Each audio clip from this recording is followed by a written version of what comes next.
PUC Minas e Compidec Contagem, projeto em defesa da cidadania. Conheça as atividades gratuitas que a PUC Minas oferece a crianças e adolescentes com altas habilidades. Tecnologia na infância. As brincadeiras infantis estão perdendo espaço para os equipamentos eletrônicos? E na entrevista especial desta edição, importantes esclarecimentos sobre o uso da tecnologia em sala de aula, as novas diretrizes curriculares e o Plano Nacional da Educação com a professora Sandra Tosta. Hoje é terça-feira, 22 de março, começa agora o Espaço PUC, você por dentro do que acontece na universidade.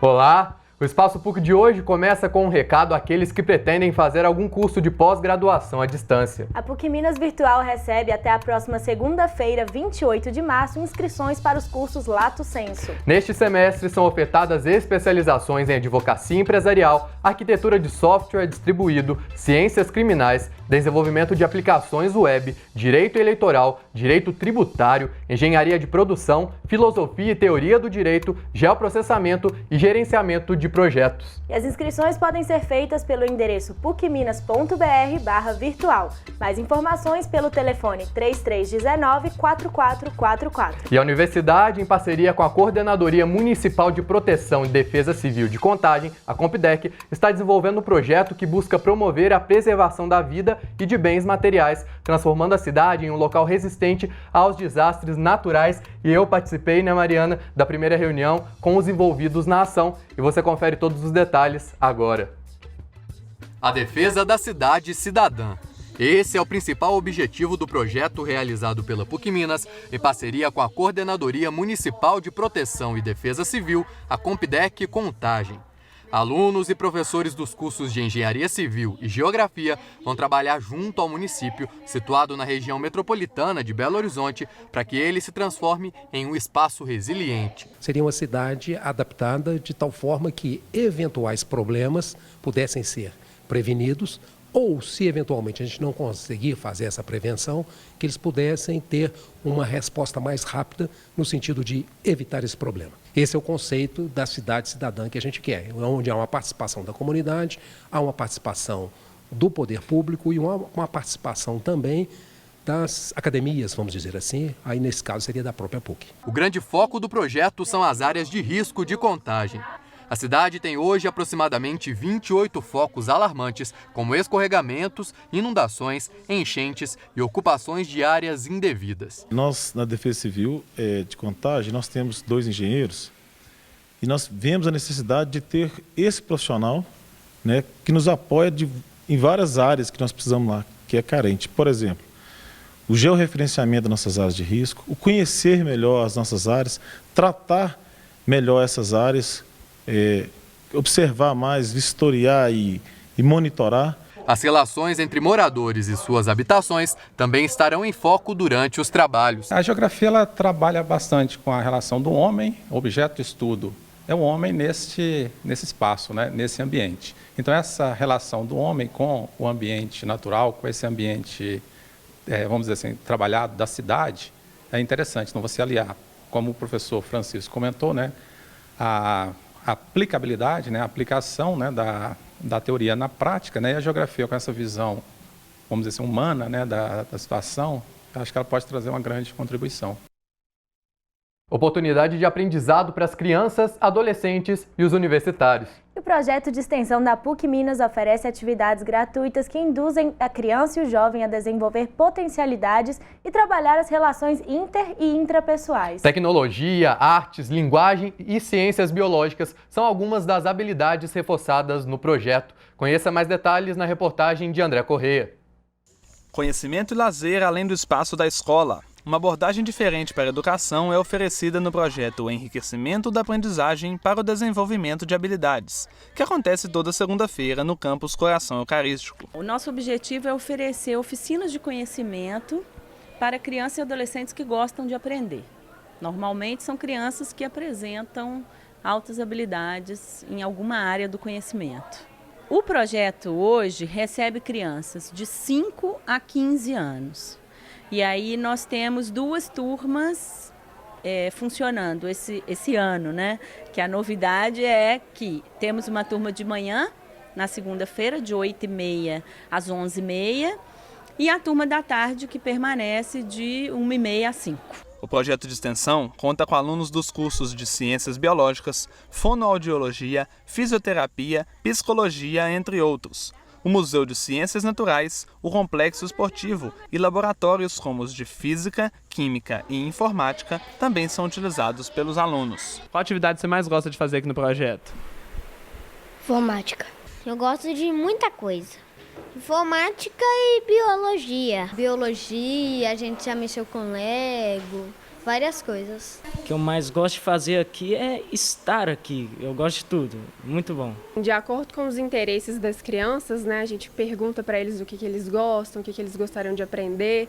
A gente vai desenvolvendo algumas oficinas, né, a gente pesquisa experimentos e para desenvolver com eles assim de acordo com o que eles gostam mesmo. A gente busca estar sempre proporcionando uma experiência diferenciada, né, de uma forma mais lúdica, mais divertida, para não ficar aquela coisa chata, né, que é na escola geralmente. Participar das atividades reflete na formação das crianças e na convivência em casa. É o exemplo da Sandra e de seu filho Samuel. Está sendo muito bom para ele e para a família, né, porque hoje eu tenho uma outra criança que eu tenho convivido.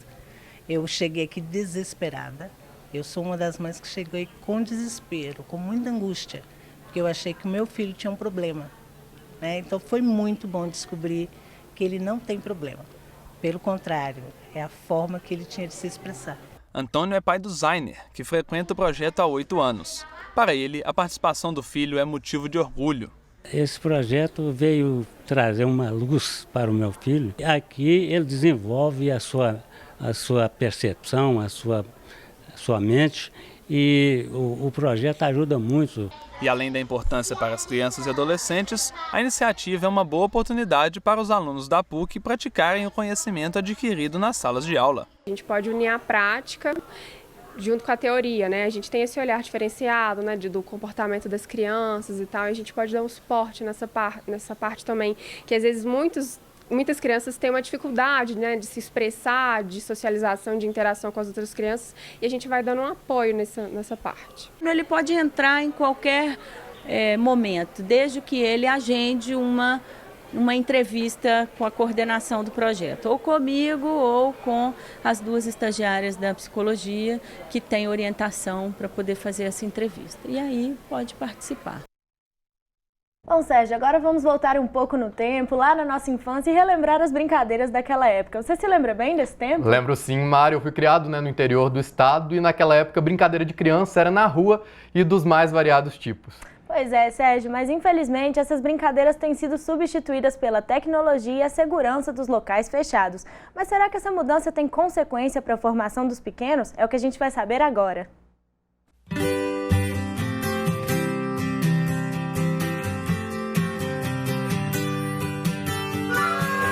Cabo de guerra, elástico, amarelinha.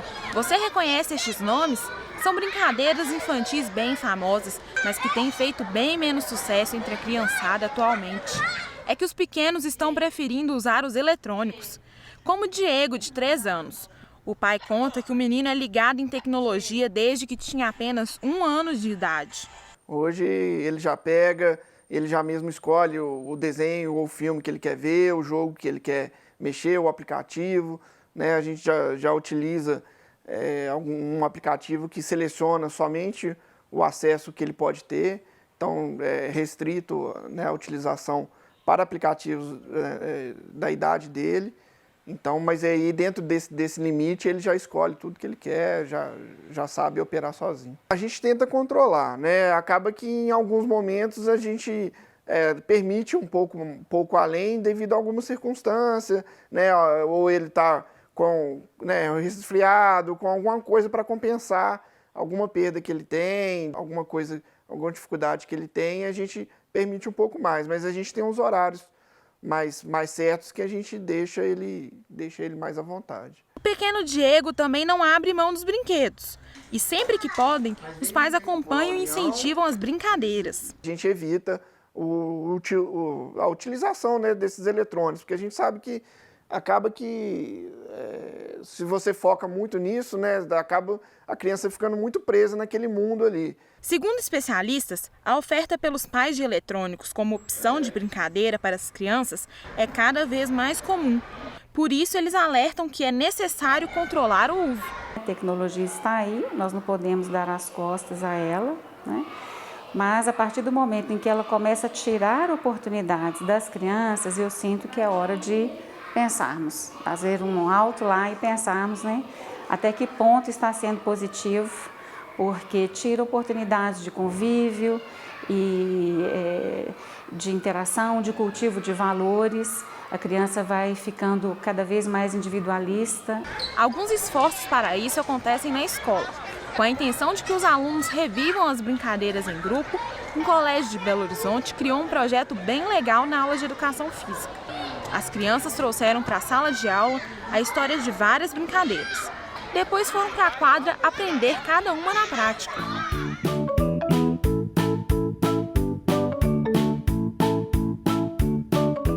A gente pensou nesse projeto de brincadeiras antigas para exatamente retornar com os alunos essas brincadeiras que são um pouco menos usuais para eles nos dias de hoje. A gente fazer esse projeto em um mês de aula. Nesse um mês, a gente explica cada dia uma atividade diferente para os alunos. A gente traz as regras, explica as regras e deixa os alunos experimentando e brincando. Quando é necessário, a gente altera uma regra ou outra para melhor adaptação deles. Os ganhos vão além da aula de educação física. Tem que aprender as regras, aprender a compartilhar, aprender que o coleguinha tem a vez dele, né? Então ela aprende a ceder, aprende a respeitar, aprende a ouvir. E as crianças adoram a ideia. E quando questionamos o que elas preferem, internet ou brincar na escola, olha só as respostas. Você gosta mais de brincar aqui ou de brincar no celular e no computador? Aqui. Por quê? Porque aqui tem muitas pessoas para brincar, você não fica só online, não vicia. Eu gosto mais de brincar com os meus amigos, porque no computador ele pode ter coisas que não são adequadas para a minha idade. Porque aqui eu posso brincar de várias coisas, não só no computador. Porque aqui tem amigos e a gente brinca de educação física.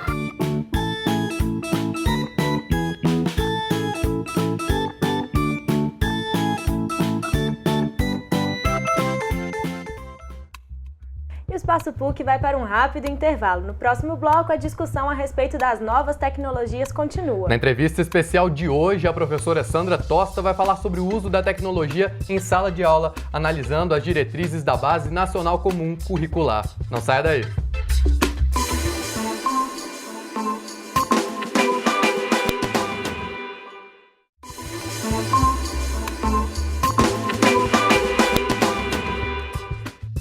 O Espaço PUC está de volta e você fica por dentro do programa Santander Universidades, que está com inscrições abertas para mais um programa de mobilidade internacional. Ele é voltado para estudantes da graduação e concede bolsas de estudos equivalente a 3 mil euros para cursos de até 6 meses. Desta vez, o programa contemplará 850 universitários que poderão estudar em países como Argentina, Chile, Colômbia, Espanha, México, Uruguai, Porto Rico, Peru e Portugal. Os interessados podem se inscrever até o dia 10 de junho no site santanderuniversidades.com.br/bolsas. A PUC Minas é uma das universidades parceiras do Santander e os critérios de seleção são definidos por cada instituição de ensino. Bom, e agora nós voltamos a discutir o uso das novas tecnologias e desta vez dentro da sala de aula. Entre tablets, celulares e computadores que ocupam as mãos de tantos estudantes, negar a tecnologia no cotidiano atual não é uma opção. Diante de um cenário em que os recursos tecnológicos pautam cada vez mais nossas ações e interações com o mundo ao redor, é essencial discutir novos modelos de educação que abracem tais inovações. E a proposta da Base Nacional Comum Curricular, documento proposto pelo MEC para mapear os conteúdos do ensino básico no país, recebeu mais de 12 milhões de contribuições, depois de 6 meses aberta à participação de toda a sociedade. Em meio a debate público em torno de diretrizes educacionais definidas, a questão da inserção tecnológica na educação ganha ainda mais visibilidade. E a professora Sandra Tosta, do Programa de Pós-Graduação em Educação da PUC Minas, explica por que a tecnologia é hoje cada vez mais importante no ambiente escolar e quais caminhos viáveis para o desenvolvimento de novas ações em sala de aula. E quem traz essa entrevista especial para a gente é a repórter Ana Carolina Amaral. É com você, Carol. Atualmente, o uso de celulares, computadores e tablets pelos estudantes tem se tornado cada vez mais comum. E dentro da sala de aula, o uso da tecnologia tem se tornado um desafio constante nas escolas. E isso se torna ainda mais pertinente quando se discute as diretrizes da Base Nacional Comum Curricular. Ao meu lado está a professora Sandra Pereira Tosta, aqui da PUC Minas, que vai conversar com a gente um pouco e ajudar a refletir sobre esse assunto, né, professora? É isso, é um assunto extremamente importante. Está na pauta do dia, não é? E o Ministério da Educação, enfim, o governo, tem feito um esforço muito grande para que essa base comum, né, no ensino, na educação no país, desde a educação infantil, ela seja resultado não apenas, não é, de estudos de especialistas, de intelectuais, de pesquisadores, mas que ela também contemple a opinião da sociedade, não é? De professores, de famílias, dos alunos. Então, esse é um dado muito importante. Professora, e a gente falou um pouco disso, né? O aluno hoje se apropria, né, da internet, dos recursos, né, digitais. E como que a gente pode pensar a formação do professor para lidar com essas situações, né? Olha só, você coloca uma questão que, do meu ponto de vista, talvez seja central. Formação do professor. Não é? Porque, na verdade, desde a formação deste profissional, as tecnologias têm que estar presentes. Mas não é presentes apenas, não é, como mais um instrumento, ou mais um equipamento, ou mais um recurso para que o professor possa dar aulas. Isso é muito pouco. E, em geral, o que acontece na formação é isso. São aquelas disciplinas chamadas de informática educativa, informática na educação e outros nomes similares.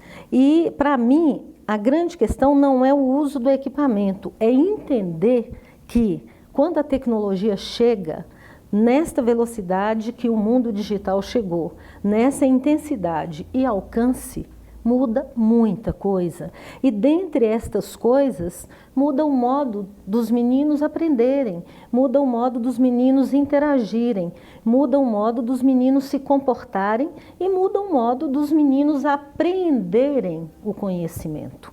Não é? Então, eu acho que esta questão, não é, ela é absolutamente crucial. Nós temos que formar o professor, não para manipular equipamento, que isso é muito simples. Né? A tecnologia, a partir do momento que ela se desenvolve, mais se desenvolve, ela quase que adquire uma certa autonomia no seu uso. Não é? Então, é preciso que na formação o professor saiba, não é, que não é apenas o menino portar um celular na sala de aula e ele ter um equipamento de data show para dar aula, não é, ou ter um computador. É isto. Né? Quer dizer, esses equipamentos e o uso desses equipamentos altera o próprio sentido do conhecimento e da aprendizagem. Não é saber lidar com software e tal, que é importante, muito, mas isso não é suficiente. Né? É fundamental que o professor entenda em que mundo ele está vivendo e o que é, não é, interagir com alunos que desde pequenos e cada vez menores eles chegam na escola, não é, já tendo toda uma experiência com a internet, não é? Toda uma experiência de interagir com os próprios coleguinhas, mediados pela tecnologia. E o que a gente faz com isso na sala de aula? Então, esse mundo, ele precisa entrar na sala de aula, mas não é entrar via, por exemplo, a informatização de uma sala na escola. Né? O primeiro programa de se tentar colocar tecnologia na escola, isso nos anos 90 ainda, eu me lembro bem, o PROINFRO, né? O programa de informatização das escolas a nível federal, estadual e municipal, em parceria, era um programa que, na verdade, queria, né, que a escola, como tem lá a sala de ciências, tivesse uma sala de informática. Isso hoje soa anacrônico, porque a tecnologia está permeando todo o tempo e todo o espaço do aluno na escola. Professora, nesse sentido, quais avanços a senhora tem percebido já nessas técnicas, nessas novas formas de se ensinar nas escolas? Nós já temos algumas experiências, algumas escolas que estão equipadas, não é? Que estão conectadas. Então, é possível, não é, que o professor estabeleça uma relação diferenciada com os alunos e uma relação que eu diria mais sintonizada, não é, com os avanços da contemporaneidade.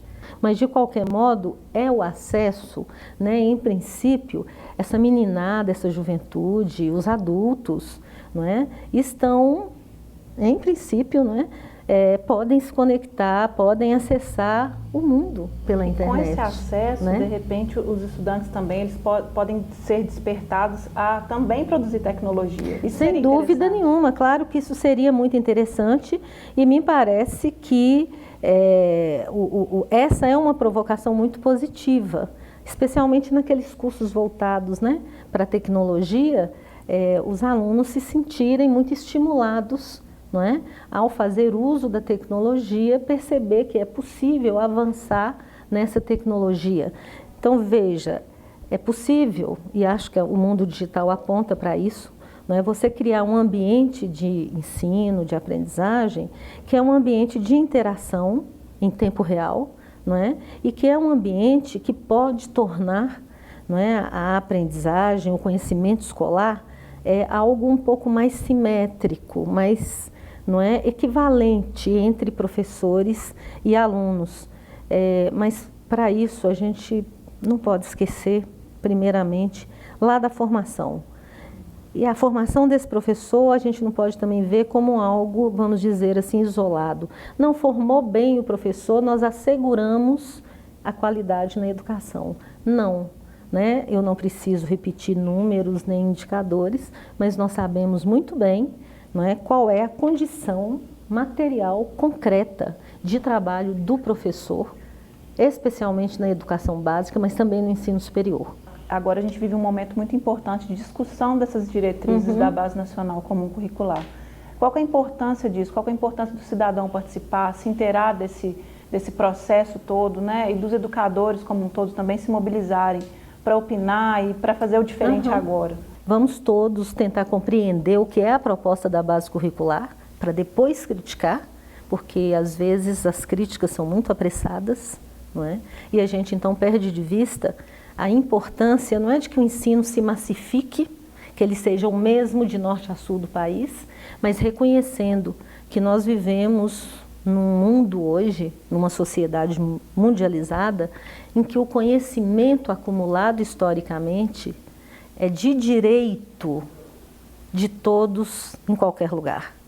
Ok, professora, muito obrigada por ter aceito o nosso convite e até uma próxima. Muito obrigada.